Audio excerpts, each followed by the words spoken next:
Welcome to Nexus. I'm Wanda Allen-Abraha, the Director of the Human Relations Department.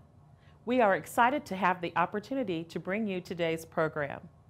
The Human Relations Department enforces and encourages fair treatment and equal rights for the residents of the City of Winston-Salem. The Human Relations Department has three key areas of responsibility.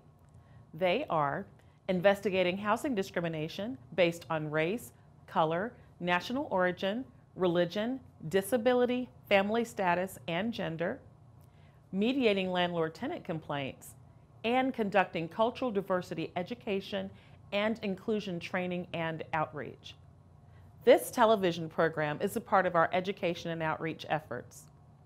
All Nexus television programs feature community partners. During this episode, we will focus on April as National Fair Housing Month and the Human Relations Commission's Disabilities Outreach.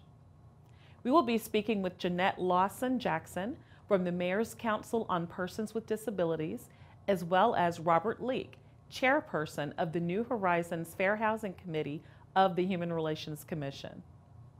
Now let's join Adolfo Briceño of our staff, who will interview today's guests.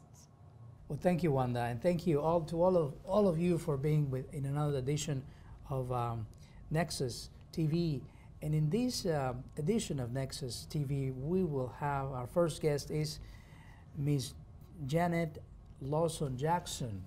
She's a community volunteer for the Mayor's Council for Persons with Disabilities.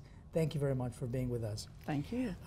So we're going to be starting to talk about a little bit about disability and the efforts that the city does to try to reach and accommodate this portion of the population. Ms. Lawson-Jackson, tell me a little bit about this Mayor's Council on Persons with Disabilities. Well, the Mayor's Council for Persons with Disabilities is a grassroots, not-for-profit volunteer organization. Actually, the amazing thing about this organization is that it was established in 1947. So that's really speaking to the visionaries that we had even that early on. So we are really celebrating 72 years of working in the city, trying to raise awareness about disabilities, and we want to improve the quality of life for people with disabilities. I see. Now, how do they work together, these two organizations, the Human Relations Department that I represent, of course, in the city, and the Mayor's Council of Persons with Disability? Tell us a little bit about the... Well, we are probably considered an information and referral service. So as we get issues that come to us from citizens, then we can refer them to either the Human Relations Department if it's concerning fair housing or accessible housing, or whatever issue it is. But we also collaborate with the Human Relations Department on different projects throughout the year. I know you've been involved with some of our projects.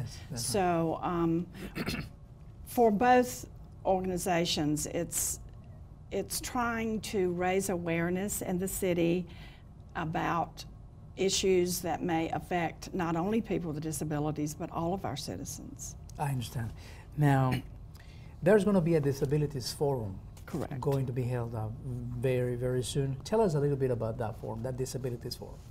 The Disabilities Forum is a collaborative effort being sponsored by, of course, the Human Relations Department and the Mayor's Council, but also by the Adaptable Center for Independent Living and the North Carolina State Independent Living Council. So we're coming together to provide this forum so that citizens can come and meet representatives from the city. They can bring their concerns and their issues to the forefront so that we know the main issues that we should be working on in the city of Winston-Salem. This Disability Forum is going to be held April 16th. It will be at the Winston-Salem Fairgrounds in the Educational Building. and it will be from 12 to 2. So we hope that all citizens will use this opportunity to come out and speak to city representatives and share their concerns and issues with us. I see. Thank you. The city attorney's office will also be heavily involved in this effort, in this Correct. disabilities forum. Now, there's going to be some disability trust talks also coming up. Tell us a little bit about that effort, too. The Disability Trust Talks will be held May 29th at Goodwill Industries on University Parkway.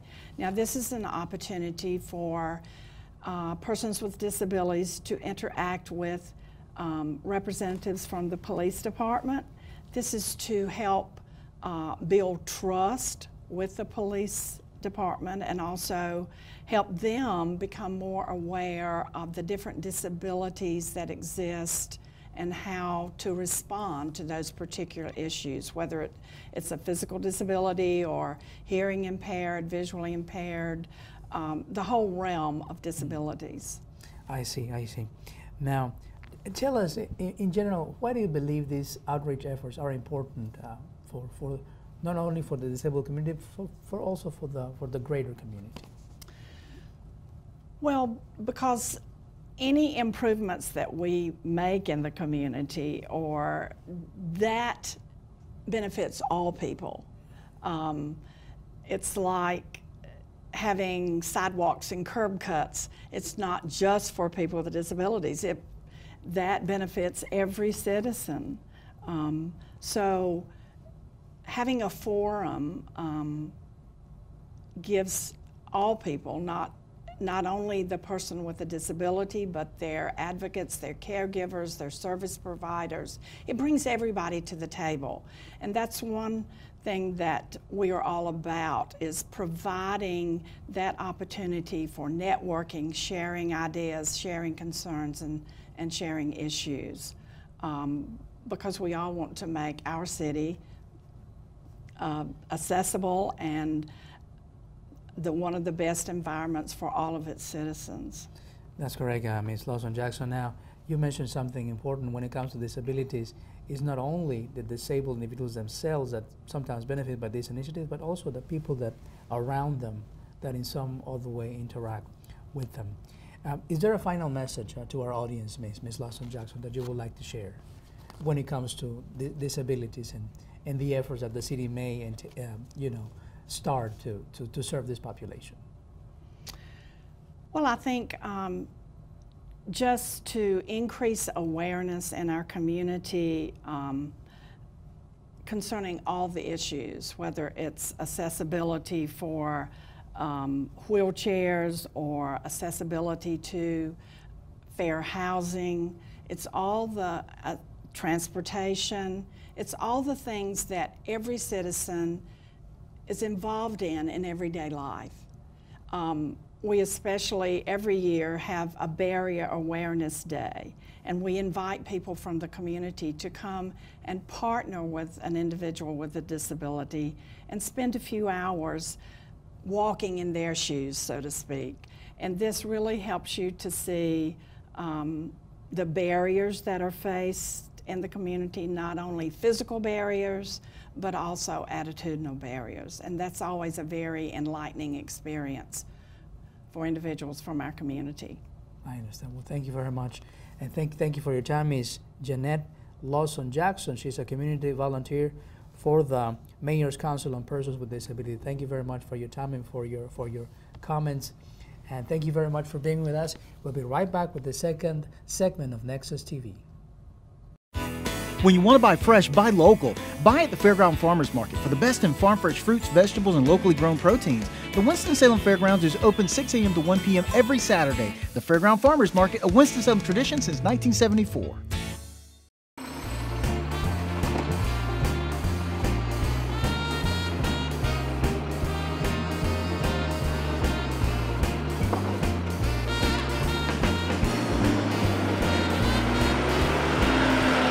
Wouldn't it be great if our carts rolled themselves back from the curb? Carts left at the street are unsightly and make it hard to see traffic. Remember to roll yours back by 8 a.m. the day after collection. A message from the Winston-Salem Sanitation Division. Fair housing law guarantees all citizens equal access to housing. Landlords may not segregate tenants based on race, color, national origin, religion, sex, family status, or disability.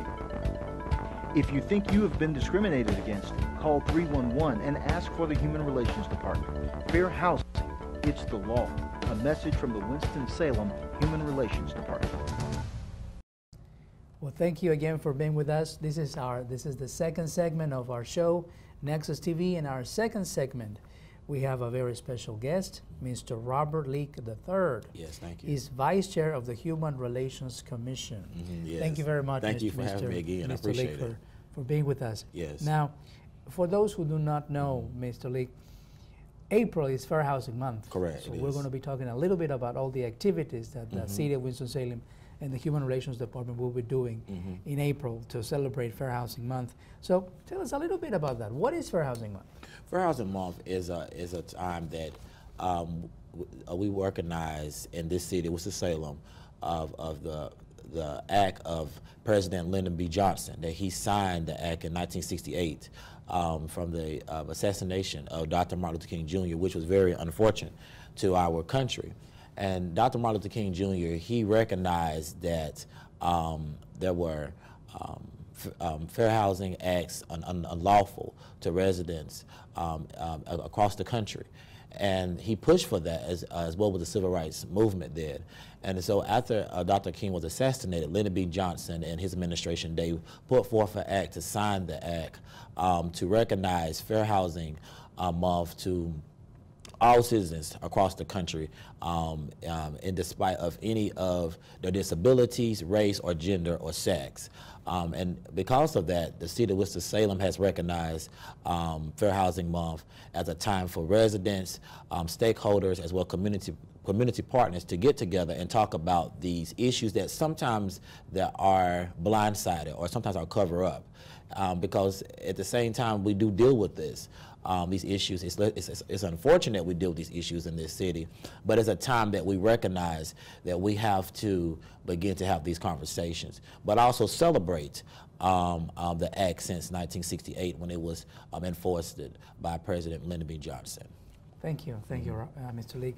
Yes, it was in April 1968. Last year was the 50th anniversary. Correct. Of the passing of the Fair Housing Act. So It was. now we know it's going to be the 51st year. Yes. So you already told us a little bit of what of the purpose of observing Fair Housing Month, but tell us a little bit of the programs that will take place in April, just to give the audience an idea. Correct. I don't, excuse me, have most of the dates concrete, but there are a host of programs that will take place during the month of April to recognize Fair Housing Month. The first program will be the Disabilities Forum.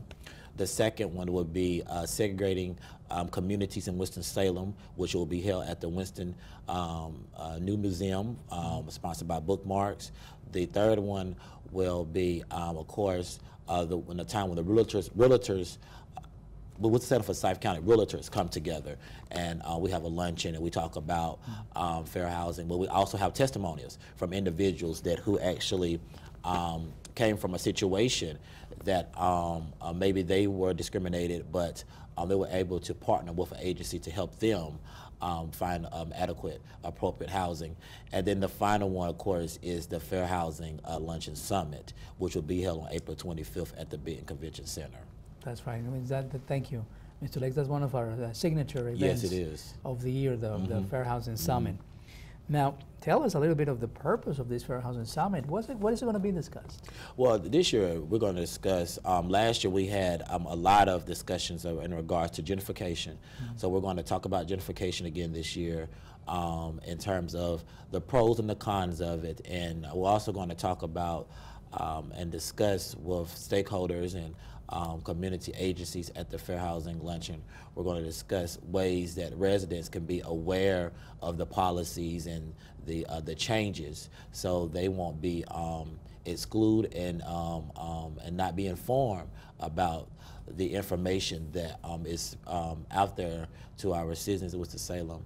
And the third thing will be where we'll also discuss building affordable housing here in the city of Winston-Salem, which has been a challenge to some residents that they cannot afford to live in a place of a neighborhood, but their income does not meet that means. So we're going to talk about all of those discussions which are pressing in our city.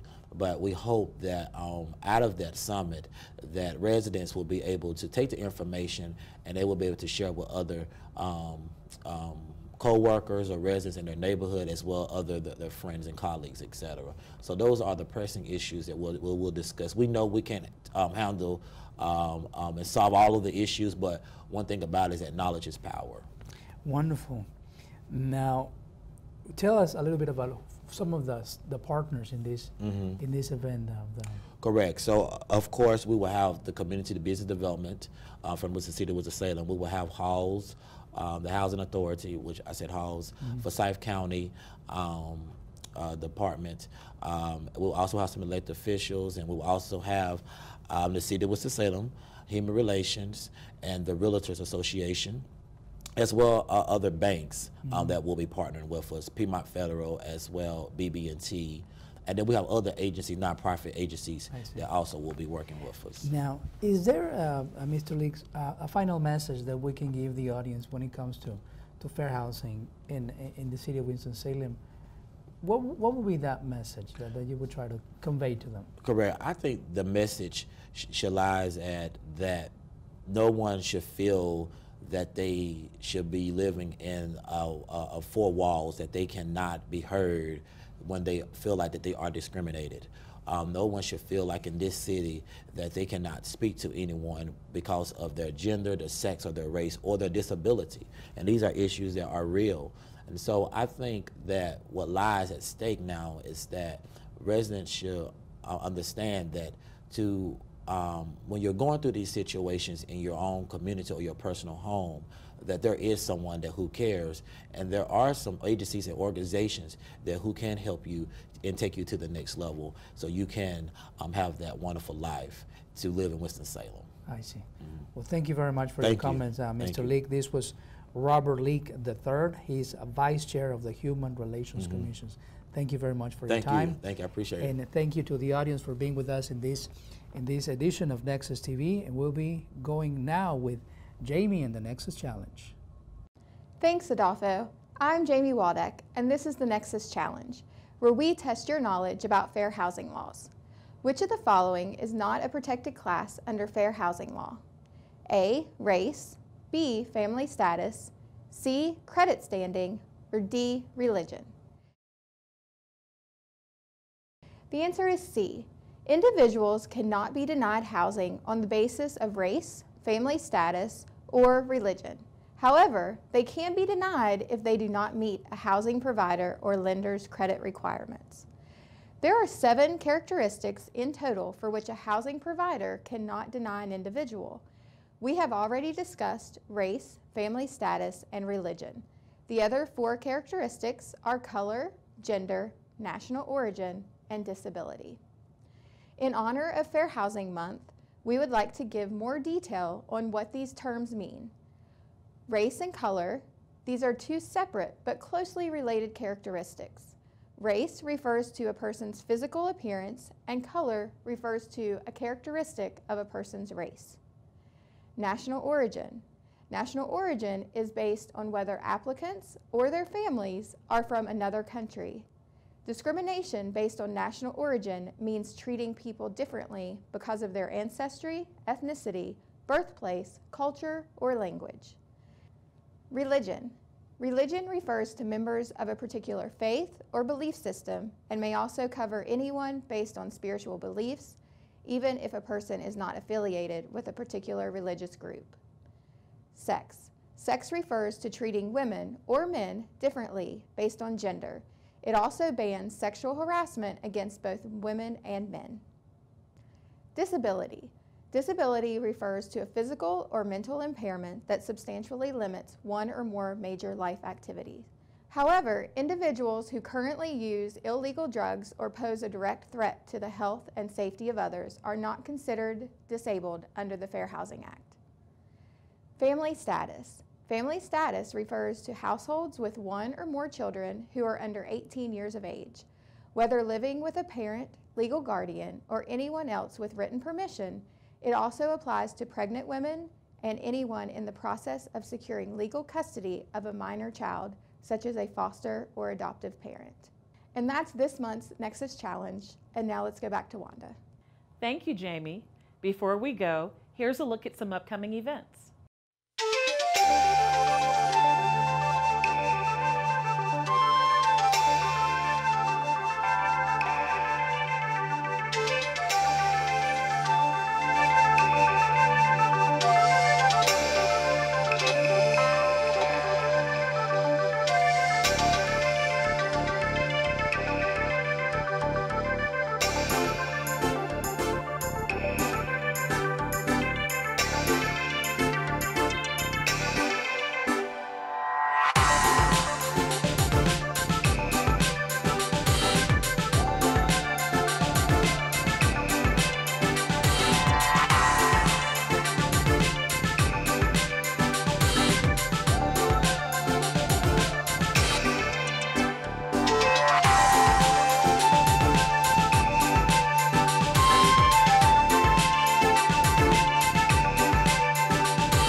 We hope you enjoyed the program. Thank you for watching Nexus. I'm Wanda Allen-Abraha. See you next time.